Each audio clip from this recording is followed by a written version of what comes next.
பொருளோடு புகழைத் தந்து போற்றிடும் வாழ்வைத் தந்து வருங்காலம் அனைத்தும் செல்வம் வரும் காலம் ஆக்கி வைத்து பெருமைகள் வழங்க வேண்டும், பேரருள் கூட்ட வேண்டும்.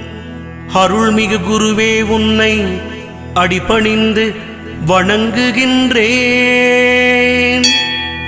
வருடம் ஓர் ராசி வீதம் வட்டமாய் சுழன்று வந்தே தருகிற பலனை நாங்கள் தங்கமாய் ஏற்றுக்கொள்வோம். வருகிற நாட்களெல்லாம் வசந்தமாய் மாறுதற்கே அருள் தரும் உனது பார்வை அனுதினம் எமக்கு வேண்டும். குருவே நீ பார்த்தால் போதும் கோடியாய் நன்மை சேரும்.